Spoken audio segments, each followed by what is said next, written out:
ሰላም ጤና ፍቅር በረከት ተመኘንላችሁ ወደ ቤተሰቦቻችን በያላችሁበት የዓለም ዳርቻ ሁሉ እንደምን ቆያችሁን። በአዲስ እና አነጋጋሪ በሆነ መረጃ ተገናኝተናል። ይሄ መረጃ እንግዲህ እጅግ በጣም ጊዜያችንን የሚዋጅ እኛንም የሚያነቃን ስለሆነ ወደ እናንተ ልናመጣ ወድናል። ዓለማችን ምን አይነት ሁኔታ ላይ ነው የገባችው የሚለውን እንፈትሻለን። አዳዲስ ክስተቶች እየታዩ ነው ምድራችን ላይ፣ ተፈጥሮም ቁጣውን እያሳየ ነው። ይህንን መረጃ በማስረጃ አስደግፈን ከሳይንሱም እንዲሁም ደግሞ ከታላቁ መጽሐፍ ቅዱስ ጋር እያነጻጸረን እናየዋለን። በአውስትራሊያ የታየ አንድ ክስተት አለ። ይሄም ቀይ አቧራ ወይ ደግሞ የብለድ ደስት ይሉታል። ሌላው በዱባይ የተከሰተ ከባድ የጎርፍ መቅሰፍት ነበረ በትላንትናው ዕለት የዘገብንላችሁ። በመካከለኛው ምስራቅ ያለው የጂኦፖለቲካ ውጥረት በብዙዎች ዘንድ እንደ ታላቅ ምልክት መታየታቸው እንግዲህ በርካቶችን አስግቷል። ሳይንሳዊ ግኝቶችን፣ የመጽሐፍ ቅዱስ ትንቢታዊ እይታዎችን በማጣመር ሁኔታውን በጥልቀት መርምረነዋል። አብራችሁን ስለምትሆኑ ከወዲሁ እናመሰግናለን። የምታተርፉበት ዝግጅት ስለሆነ እስከ መጨረሻው አብራችሁን ቆዩ። እንደተለመደው ሰብስክራይብ፣ ላይክ፣ ኮሜንት እያደረጋችሁ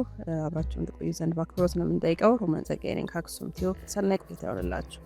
ከትላንት በስቲያ ነው ይሄ ነገር የጀመረው። እስከ አሁንም ይሄንን መረጃ እስካጠናቀርንበት ጊዜ ድረስ በምዕራብ አውስትራሊያ ሰማዩን ቀይ ያለበሰ ክስተት በምስል ሲታይ እጅግ አስፈሪና ሲኒማቲክ የመሰለ ነው። ሳይንሳዊና ተፈጥሯዊ ግን መነሻ አለው። ሳይንሳዊ ትንታኔ እንግዲህ እንደሚለው በአውስትራሊያ በረሃማ አካባቢዎች የሚገኘው አፈር ከፍተኛ የብረት ኦክሳይድ ይዘት አለው። ኃይለኛ የነፋስ ግፊት ሲነሳ ይሄ ቀይ አፈር ወደ አየር ይረጨዋል ነው እያሉ ያሉት። ከዝናብ ጋር ሲቀላቀል ደግሞ የደም ዝናብ የሚመስል ክስተት ይፈጥራል ነው የሚለው ሳይንሱ።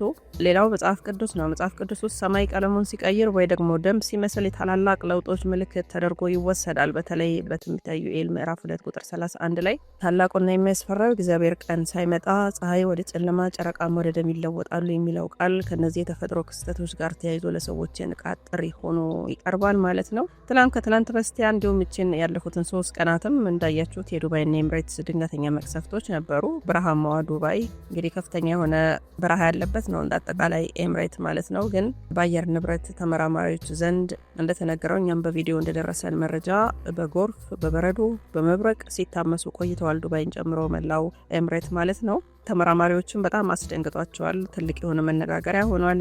የአየር ንብረት ለውጥን በተመለከተም ሳይንሱ ይህንን ክስተት ክላውድ ሲዲንግ የሰው ሰራሽ ዝናብ አካባቢ አየርን ከማዛባቱና ዓለም አቀፍ የሙቀት መጨመር ምክንያት ከሚመጡ ድንገተኛ የአየር ሁኔታ ለውጦች ጋር እያያያዙት ነበረ። ይህ ክስተት ግን የሰው ልጅ የተፈጥሮ ሚዛንን በጠበበ ጥበቡ ለመቆጣጠር ሲሞክር የሚመጣው መዘዝ የሚያሳይ ከመሆኑም በላይ የሰው ልጅ ስልጣኔ ቴክኖሎጂ በተፈጥሮ ኃይል ፊት ምን ያህል ደካማ መሆኑን ያሳየበት ነው። በነገራችን ላይ ታስታውሱ ከሆነ ኤፍራጥስ ወንዝ ደርቋልና ብዙ ዘገባዎች ሰርተንላችሁ ነበር እኛምና የኤፍራጥስ ወንዝ ከደረቀ በኋላ ታዲያ በጣም ታላላቅ የሆኑ ምልክቶች ነው ስናስተናግድ የነበረው። አሁን ያንን ሁሉ ወደ ኋላ ሄደን ልንጠቅሰው አንፈልግም። ያው እናንተም ታውቁታላችሁ፣ ዕለት እንገናኝበት ነበርና ግን አሁን ደግሞ በተለይ መካከለኛው ምስራቅ ጦርነትንም ማንሳት ተገቢ ነው። ኤፍራጥስ ወንዝ መድረቅ በሳይንሱም ሆነ በመጽሐፍ ቅዱስ ታላቅ የሆነ ትርጉም አለው። ጂኦፖለቲካና ሳይንስ ፈትሽ ያለው እሱንም ምንድነው ይሄ አንድምታው ብዬ ማለት ነው። የኤፍራጥስ ወንዝ መድረቅ በቱርክ ሶሪያና ኢራቅ መካከል ያለውን የውሃ ክፍፍል ውጥረት ከማባባሱም በላይ ለረሃብና ለስደት ምክንያት እየሆነ ነው። ሳይንሱ ይህንን ከድርቅና ከግድቦች ግንባታ ጋር ያያይዘዋልና ግን በታላቁ በዮሐንስ ራእይ ምዕራፍ 16 ቁጥር 12 ላይ ስድስተኛው መልአክ ጽዋውን በታላቁ ወንዝ በኤፍራጥስ ላይ አፈሰሰ፣ ከፀሐይ መውጫም ለሚመጡ ነገስታት መንገድ እንዲዘጋጅላቸው ውሃው ደረቀ ይላልና ይህ ክስተት ከመካከለኛው ምስራቅ ጦርነት ኢራን፣ እስራኤልና አሜሪካ ጋር ተያይዞ ሲታይ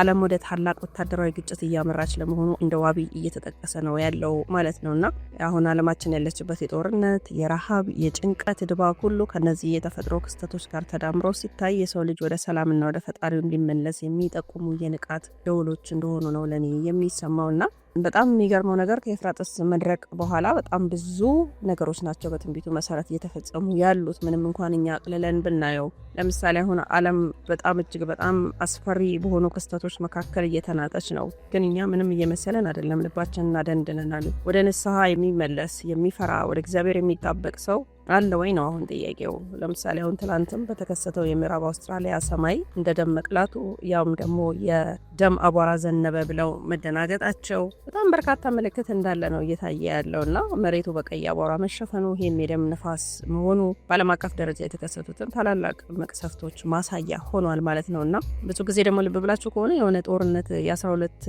ቀኑ ጦርነት ታስታውሱ ከሆነ ኢራንና እስራኤል የ12ቱ ቀን ጦርነት ብሎ ዶናልድ ትራምፕ የሰየመውን ቀን የምታስታውሱ ከሆነ ይሄ ጦርነት ከመከሰቱ በፊት የደም ጎርፎች፣ የደም ዝናቦች ዘንበው ነበረ ማለት ነውና እንደውም የገሊላ ባህር ወደ ደም ሁሉ ተቀይሮ ነበረ ጊዜው የምታስታውሱ ከሆነና ይሄንን ክስተት አሁን ለምሳሌ የዱባይ ድንገተኛ ጎርፍ፣ የኤፍራጥስ ደግሞ ቀድሞ መድረቅ፣ በመካከለኛው ምስራቅ እነ ኢራን እነ እስራኤል አሜሪካ የጀመረው ደም አፋሳሽ ጦርነት ሁሉንም ነገር ከልባችን ልብ ልንለው ይገባል እና በተለይ ደግሞ በመጽሐፍ ቅዱስ መነጽር በጥልቀት ልንመረምረው ይገባል። ምክንያቱም በመጽሐፍ ቅዱስ መነጽር ከመረመር ነው ልናተርፍ ነው እንጂ ልናጎድል አንችልም።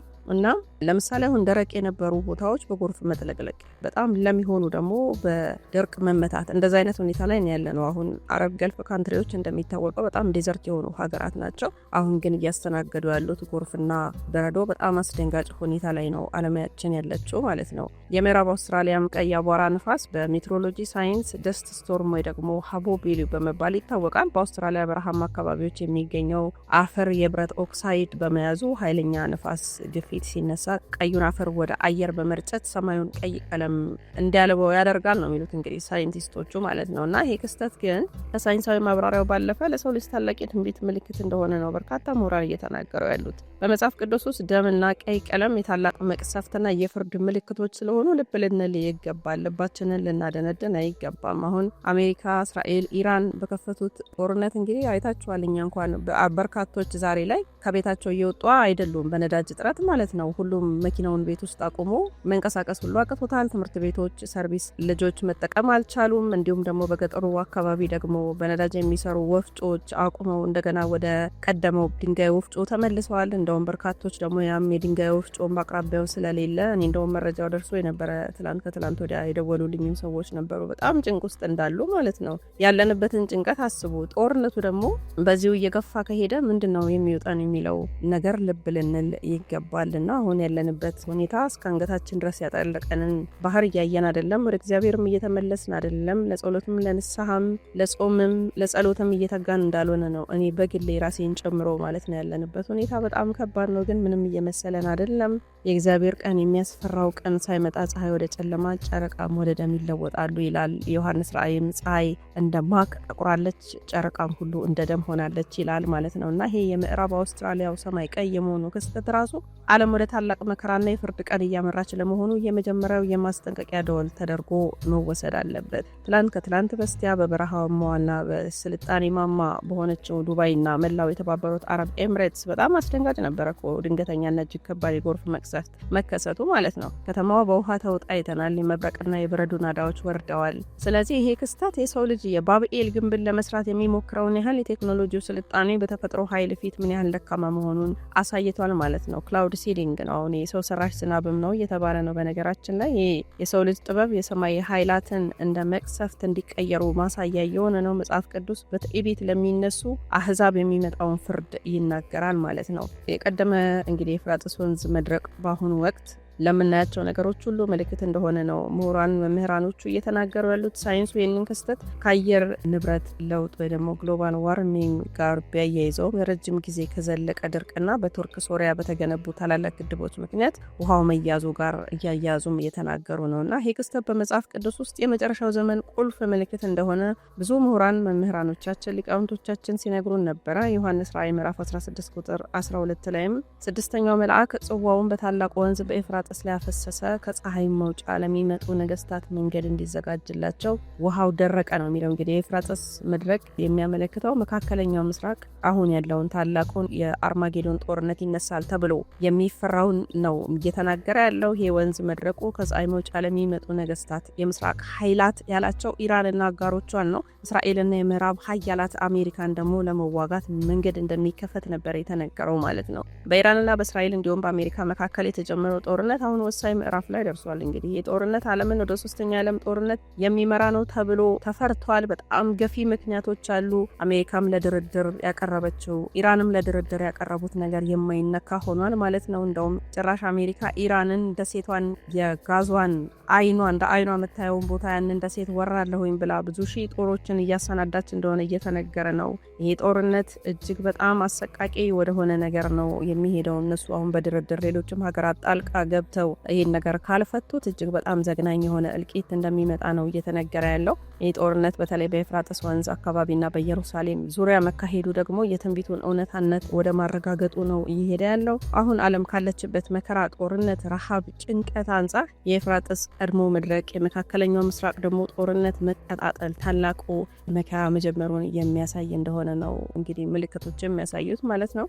በታሪክም ሆነ በመጽሐፍ ቅዱስ ዘገባዎች ውስጥ በነገራችን ላይ ታላላቅ ጦርነቶችና መንግስታት ከመፈራረሳቸው በፊት ተፈጥሮ የራሷን ድምጽ ስታሰማ ቆይቷለች። ይህንን ልብ ማለት አለብን። እነዚህ ክስተቶች በወቅቱ ለነበሩ ሰዎች እንደ ማስጠንቀቂያ፣ ለታሪክ ጸሐፊዎች ደግሞ እንደ አስፈሪ ዋዜማ ተመዝግበው የነበሩ ናቸው። ከመጽሐፍ ቅዱስና ከዓለም ታሪክ የታላላቅ ጦርነቶች ዋዜማ የነበሩ የተፈጥሮ ቁጣዎችን ይህንን ሁሉ እየፈተሽኩት ነበረና በመጽሐፍ ቅዱስ ታሪክ ለምሳሌ ግብጽ ውድቀትና የከነዓን ጦርነቶችን ማየት ይቻላል። በመጽሐፍ ቅዱስ ተፈጥሮ ለፈጣሪ ትእዛዝ ምላሽ ስትሰጥ የጦርነት ወይ የፍርድ ዋዜማ ስትሆን በተደጋጋሚ የታየበት ክፍል አለ። ለምሳሌ ግብጽ 10 መቅሰፍቶች፣ እስራኤላውያን ከግብጽ ባርነት ከመውጣታቸው፣ የፈርዖን ሰራዊት በኤርትራ ባህር ከመጥለቁ በፊት ግብጽ በተከታታይ የተፈጥሮ መቅሰፍቶች ታምሳ ነበረ።